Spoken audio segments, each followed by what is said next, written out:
Is there really no concern at all whatsoever for Penn State week 1 on the road against West Virginia? That's Zach Seyko of Locked On Penn State joining me here to discuss. The betting line would indicate that is the case, Zach. It's a 10.5 point line in favor of Penn State. I expect the Nittany Lions to be favored. That's a larger number than I expected going on the road in week 1. I know this was a big Nittany Lions win a year ago, but is this really as safe of a victory as the betting line says? I think it is. It's just a matter of how many points, right? You know, going into Morgantown is pretty difficult. Neil Brown has resurrected at least his coaching career in a sense. But this is for now, right? You know, a Band-Aid, if you will. But the way I look at this is almost deja vu. Penn State's pretty identical to last season, aside from 2 coordinator changes. West Virginia is going to do pretty much the exact same thing. Garrett Green's back at quarterback. They have that same stable of running backs, and those are very good running backs. They're going to be a ground and pound offense. They're going to rely a little bit on the dual threat ability of Garrett Green, but that only gets them so much. This defense doesn't overwhelm you. They're not great. They're okay to good. And it's kind of the same thing with the offense. So if the offense can play ball control for West Virginia, and then the defense basically just does the bend don't break, that only works against certain caliber opponents. That's one of them isn't Penn State. Okay, so that's not going to work at Penn State, whether that's in Happy Valley or Morgantown. Penn State should be able to win by double digits here, because this is, I'd say, almost an exact identical matchup to 2023. 38-15 was the final score in front of the home fans for Penn State a year ago in a victory over the Mountaineers. They hadn't met since the 90s, by the way. It had been a hot second since they'd played football. I don't know what inspired them to renew this matchup, but college football scheduling makes as little sense as anything in the world anyway. So something I talk about often when looking at schedules, Zach, even though football is only played once a week, because typically you hear this discussion in baseball, which I'm a huge fan of, momentum, right? Who's hot going into the playoff? How are they playing right now? Well, you got to stretch. I think that does matter a great deal in football, more than some people even realize. And I don't know how good West Virginia is going to be this year. I don't think they're going to be bad. I don't know if they're going to be great. I think they can be in the middle of the Big 12. But do you think there is anything to this being a week 1 game that gives it a different feel than if it were in, say, November and West Virginia has lost, let's just say, hypothetically, 4 or 5 games by then. Penn State's only lost 1 or 2, pushing for a playoff spot. Do you think that week 1 juice, that kind of extra optimism and confidence for the season, should give Penn State fans any pause about the environment that they are going to go into? I think that would be the case if Drew Aller was not going into his second year of starting, third year playing with the program.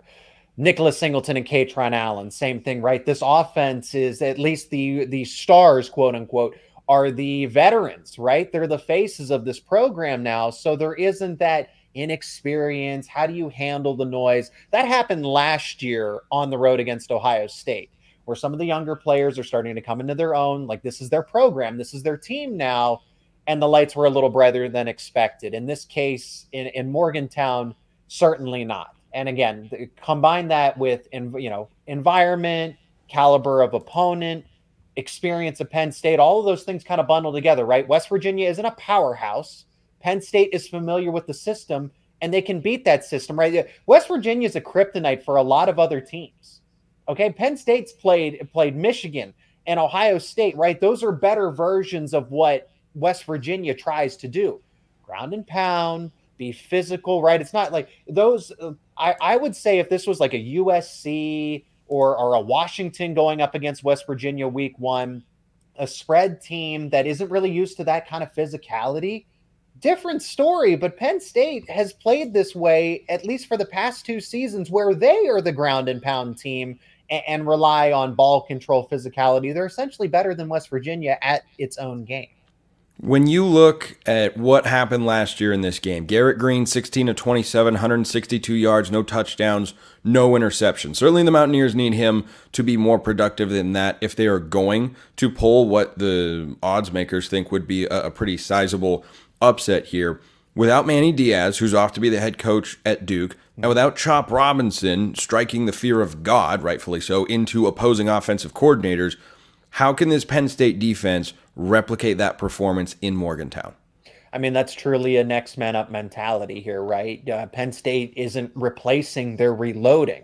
Okay, so you go from Manny Diaz to Tom Allen, who's actually a really good defensive coordinator. He just had to handle a lot of the head coaching responsibilities up in Indiana, but he's said how many times to the Penn State media that he is glad to be back in a role where it's just defense, defense, defense. That's his bread and butter, and I'm glad it is. You saw how it worked out with Manny Diaz. Who's to say it can't be the same, and if not better, for Tom Allen, right? Or at least to allow him to resurrect his coaching career if he wants to be a head coach again one day in, who knows what time.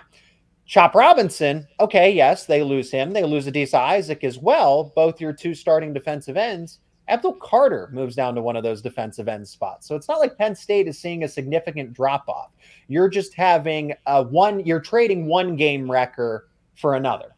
Abdul Carter is going to have a similar, maybe even a better presence than Chop Robinson. Probably not right out of better the gate. Than Chop Robinson? Abdul Carter's just a defensive freak. Oh, I'm not here to cast aspersions. I'm just saying Chop Robinson is one of the most disruptive college football players we've seen in the last 5 years in the sport. He's up there with, quite frankly, Micah Parsons. Abdul Carter's in that same conversation. The only thing is the nuances right out of the gate, right, going from linebacker to defensive end, but it's kind of all the same. Abdul Carter was essentially being an additional pass rusher. He's just got to fine-tune some of those defensive end mechanics. But then there's Deni Dennis Sutton as well. Jameel Lyons is coming on very strong. I've heard great feedback about him going into his second season with Penn State. So it's not like there's a significant drop-off when it comes to pass rushing presence. They just have different names. So if I told you right now, in early July, that looking ahead to the future, I have been sent back by my future self to warn you, hey, Penn State is going to lose this football game. What does that say to you about what transpired? Or what will have transpired? Time travel's fun.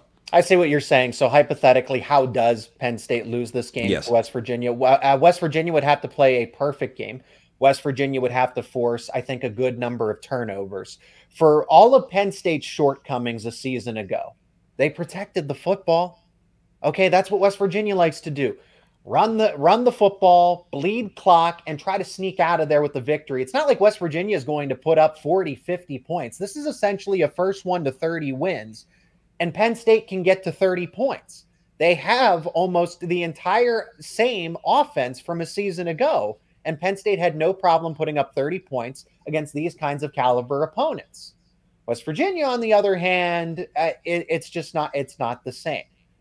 I think environment helps and everything, but at the end of the day, Penn State's still just the more talented team. They have better coaches. Okay, James Franklin versus Neil Brown. How about Andy Kotelnicki and Tom Allen versus West Virginia's coordinators? Okay?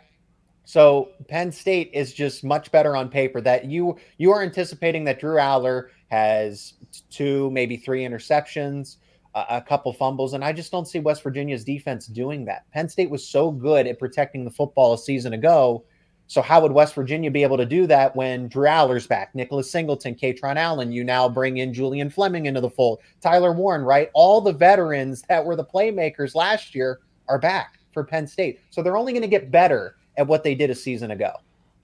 I'm sure West Virginia fans will agree with every single word that you just said. Zach Seyko, Locked On Penn State. Everything you need on the Nittany Lions on YouTube and wherever you get your podcasts. Zach, appreciate the time. Oh, same to you, Spencer. Thank you.